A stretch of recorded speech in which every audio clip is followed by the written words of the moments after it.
welcome back to Math Dojo. Yesterday we covered the real number system, which we talked about natural numbers and whole numbers and integers and rational numbers and then irrational numbers. If you guys have been watching every video and you guys have subscribed and hit the bell and have been waiting for these lessons to come out and you've been watching every single lesson, I want you to pause the video and go write down in the comments, "I'm a winner," because you guys are a winner. If your drive and determination and you guys are on your break or on your quote mandated break and you're doing these watching these lessons to do your work and to get your work done at home without somebody riding you or on your back, you guys are a winner, and that drive is going to take you guys far in life.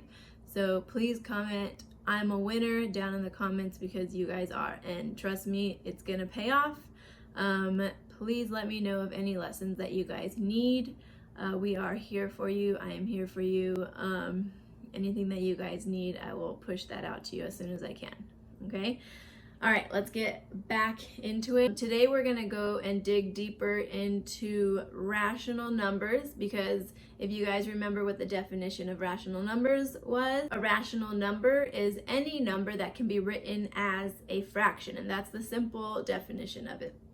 I also said that terminating decimals were rational numbers and repeating decimals were rational numbers, and sometimes we just take the teacher's word for it. And you're like, repeating decimals and terminating decimals are rational numbers. Well, how can we write those numbers as fractions? Okay, we're gonna get into that today.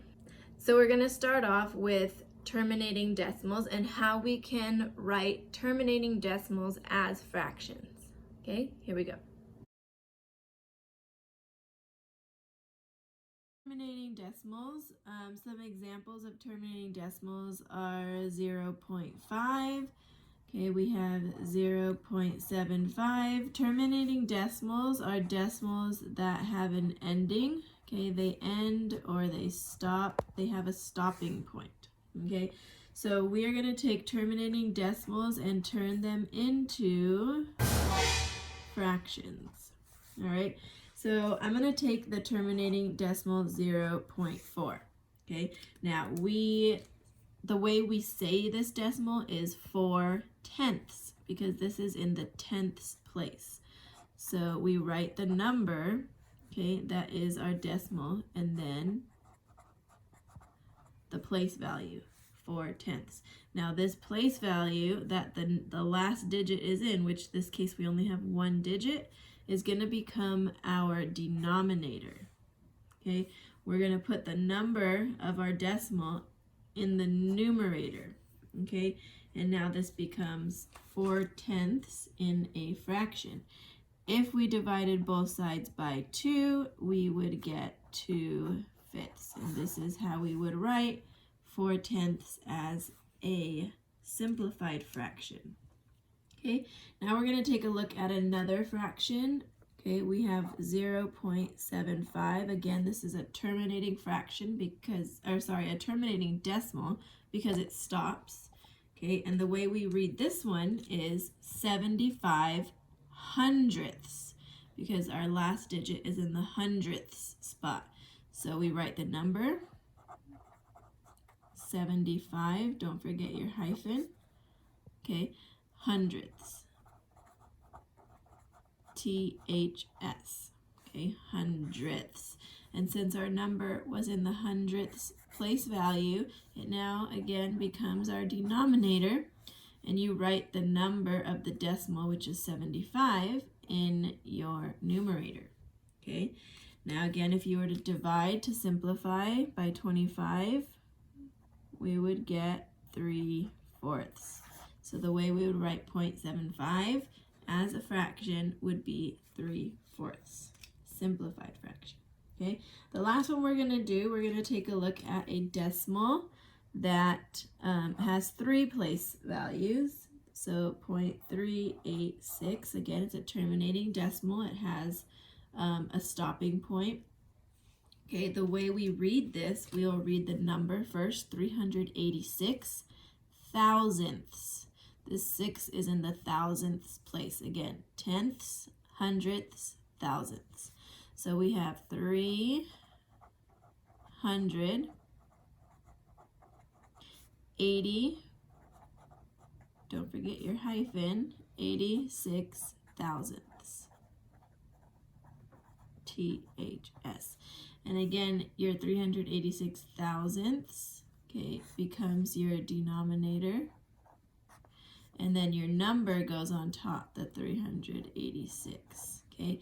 You can divide both of these numbers by 2, so your simplified version of this fraction would be 193 over 500, okay? So this is how we take terminating decimals and we put them into fractions. The only thing you need to look at is the place value of that last digit.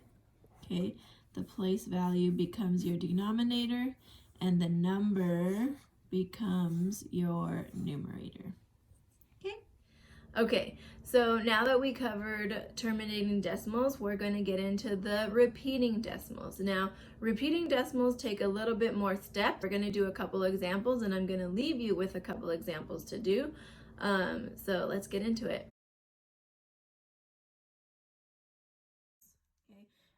We are going to look at 0.3 repeating, okay? And we are going to let x, let x be 0.3, okay?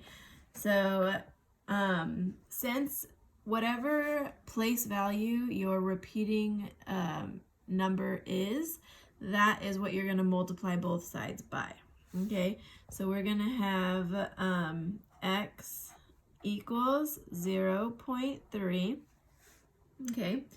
And now we are going to multiply both sides by 10, okay? Because the 0.3 that's repeating is in the tens place. So we're going to multiply this side by 10. And we're going to multiply this side by 10 because whatever you do to one side of the equation, you have to do to the other side, okay? The second step, okay, so this step is multiply. I'm going to put M-U-L-T. Multiply by the place value of the repeating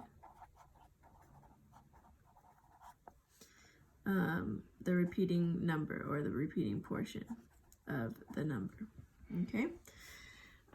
So step 2, okay, so now I'm going to simplify. I have 10 times x is 10x equals, and then whenever you're multiplying a decimal by a power of 10, this is a positive power of 10, so I'm going to move the decimal one time over. So we have 0.3333 times 10 is going to be 3.3 repeating, okay? So the second step that we are going to want to do is we're going to subtract x, okay? We're going to subtract x from both sides. The reason why we do this, okay, remember x equals 0.03 repeating. So if I subtract, or let's do this in purple. So if I subtract x, I'm going to be subtracting a 0.3, right? And on this side of the equation, I don't have, I'm going to just subtract the x because I have 10 x's over here. So when I simplify this, 10x minus 1x is going to be 9x. Okay, so I get 9x on this side equals, if I have 3.3 minus 0.3, okay, these cancel out, so I'm just going to get 3. Okay, and now we simplified the regularly. We're going to divide to get x by itself. Okay, so divide both sides by 9, and we're going to get x equals 3/9. Okay, We can simplify 3/9 if we divide both sides by 3, and we would get x equals 1/3. Okay, so this is how you would write 0.3 repeating as a fraction.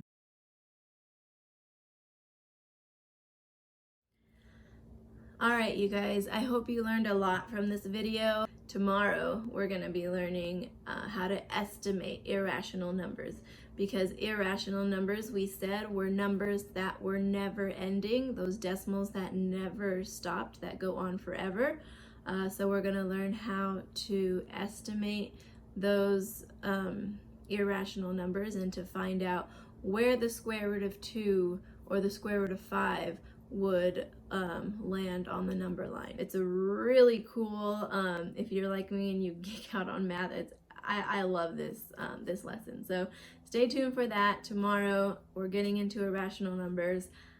Really excited. Don't forget to leave a comment if you guys have any lessons that you guys need, any topics that you want covered. Just leave it down in the comments and I'll get it out to you as soon as I can.